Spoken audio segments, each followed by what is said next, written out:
মণিপুর গ্রামে রমেশ নামে এক সাধারণ কৃষক তার স্ত্রীর সাথে বাস করত। তার স্ত্রী ছিল খুবই অলস। ঘরের প্রায় সব কাজই রমেশকেই করতে হতো। বউ, ও বউ, শুনতে পাচ্ছ? একটু জল দাও তো। বাইরে কলসিতে জল রাখা আছে, ঢেলে খেয়ে নাও। আমি উঠতে পারছি না গো। এখনো শুয়ে আছো বউ? তুমি কি রান্না করবে না? আমার যে খুব খিদে পেয়েছে। আমার পায়ে খুব যন্ত্রণা হচ্ছে গো। উঠে রান্নাঘরে যাওয়ার পর্যন্ত শক্তি নেই। তাহলে আমি রান্না করব কি করে? কালকে তুমি বললে মাথা যন্ত্রণা করছে, আজ আবার পায়ে যন্ত্রণা শুরু হয়ে গেল। আচ্ছা ঠিক আছে, শুয়ে থাকো। আমি নিজেই ভাত চাপাচ্ছি, আর ডাল আর আলুও বানিয়ে নেব। ওটার সাথেই আমি খেয়ে নেব। ওহ, আজ আবার ডাল আলু খেতে হবে, বিরক্তিকর। আরে বাহ, তারপর কি হলো? কি আবার হবে? আমি বললাম আমার পায়ে যন্ত্রণা করছে, ব্যাস। তার মানে ও তোমার পুরো হাতের মুঠোয় আছে? হ্যাঁ নিশ্চয়ই, সব কাজ ওই করেছে। এই শোনো, আজকের দিন তো না হলো, কালকে আবার কি করবে? কাল আবার কোনো নতুন বাহানা করতে হবে। এটা তো আমার বা হাতের খেল। ও বউ, এখন তোমার পায়ের যন্ত্রণা কেমন আছে? একটু আগে টনটন করছিল, এখন কনকন করছে। সারাদিন কাজ করে আমি খুব ক্লান্ত হয়ে গেছি বউ। হ্যাঁ তো। না, বলছিলাম যে আমি এই বাসনগুলোকে বাইরে রেখে আসছি, তুমি শুধু বসে বসে এগুলোকে ধুয়ে দিতে, তাহলে ভালো হতো। না না, এসব আমি এখন করতে পারবো না। না হলে পায়ে কনকনের জায়গায় টনটন করবে। আচ্ছা ঠিক আছে, আমি ধুয়ে দিচ্ছি। ও বাপ রে বাপ, কি পেটে লাগছে, একটুও যে কমছে না। বাপ, কি লাগছে গো, আমি যে আর থাকতে পারছি না। শোনো বউ, আজ দুপুরে আমি শহরের বাজারে যাব। দুপুরের খাবার খেতে আসবো না। তোমার জন্য ডাল ভাত রেখে দিয়েছি, শরীরটা ভালো লাগলে খেয়ে নিও। উম, ডাল ভাত রেখে দিয়েছি, শরীরটা ভালো লাগলে খেয়ে নিও।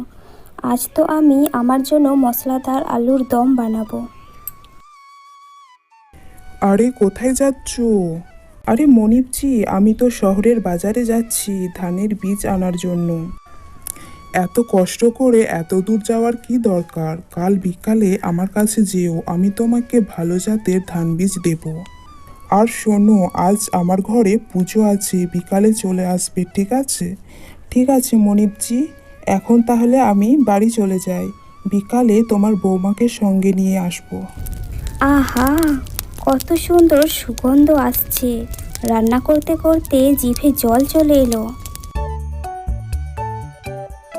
আহা, মজার আলুর দমের কত সুন্দর গন্ধ আসছে।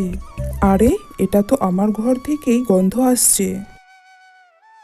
বউ মশলাদার আলুর দম বানাচ্ছে, কিন্তু ও তো বলেছিল ওর পেটে লাগছে, উঠতে পারবে না, কিছু করতে পারবে না।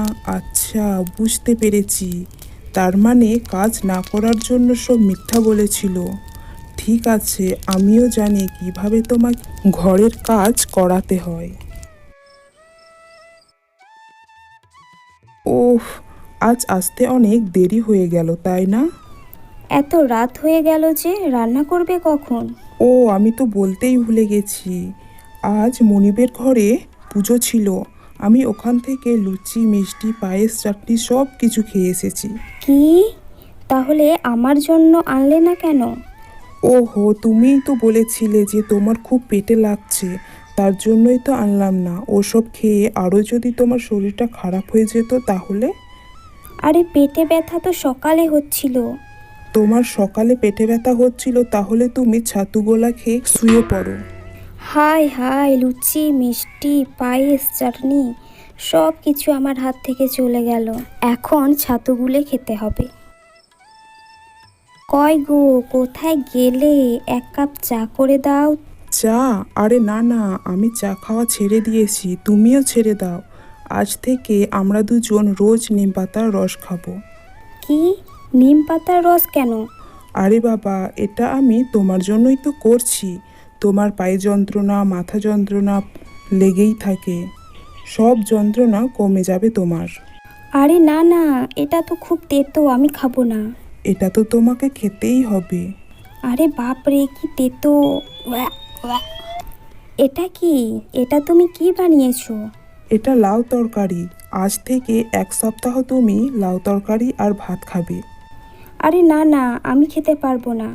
তোমাকে তো খেতেই হবে, পেটের ব্যথা বলে কথা। কিন্তু তুমি কি খাবে? আজকে মোহন ভাইয়ের বাড়ি পুজো আছে, ওখানেই যাব। তোমাকেও নিয়ে যেতে বলেছিল, কিন্তু তোমার তো পেটে ব্যথা, তার জন্য আমি একাই যাব বলেছি। এখানে লাউয়ের তরকারি দিয়ে ভাত খাবো আর ও ওখানে ভালো ভালো খাবার খাবে? এটা তো কখনোই হবে না। আমি নিজেই রান্না করে নেব। আরে এ কি? এখানে তো একটাও আলু সবজি কিছুই নেই।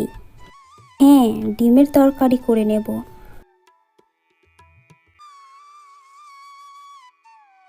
আরে এ কি? এখানে তো একটাও ডিম নেই। তাই এখন আমি কি রান্না করব? খুব খিদে পেয়েছে। আমি তো তরকারিটাও ফেলে দিলাম। আরে তোমার হাতে এটা কি? মোহন ভাই খাবার পাঠিয়েছে, অনেকগুলো খাবার বেঁচে গিয়েছিল। আমার জন্য? আরে না না, আমার জন্য। এটা তো আমি কালকে সকালে খাবো। তোমার জন্য তো লাউ তরকারি আছে, এটা আমি রান্নাঘরে রেখে আসি।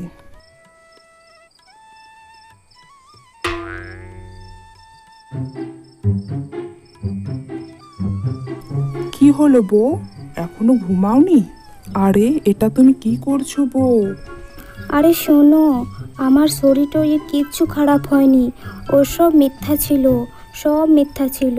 আমাকে যেন কাজ করতে না হয় তার জন্য সব মিথ্যা বলেছিলাম। আমি আমি আর নিম পাতার রস লাউ তরকারি খেতে পারবো না গো। তার মানে তুমি এতদিন কাজ না করার জন্য এসব বাহানা করছিলে আর আমাকে সব কাজ করাতে? হ্যাঁ গো হ্যাঁ, আমি অনেক বড় ভুল করেছি। কাল থেকে তোমাকে একটাও ঘরের কাজ করতে হবে না। দেখে নিও তুমি। আমাকে একটু খেতে দাও। ঠিক আছে, খাও খাও। এই সব কিছু আমি তোমার জন্য এনেছি বউ। কি? আমার জন্য? হ্যাঁ হ্যাঁ, আমি জানতাম তোমার কিছুই হয়নি, তুমি কাজের ভয়ে মিথ্যা বলছো। তুমি সবই জানো? সবই জানি বউ, সবই জানি। তুমি আলুর দম বানিয়েছিলে এটাও জানি, জানলা থেকে সব দেখেছিলাম। তাহলে নিম পাতার রস, লাউ তরকারি এইসব কি? এসব তো আমি তোমাকে জব্দ করার জন্য করেছিলাম।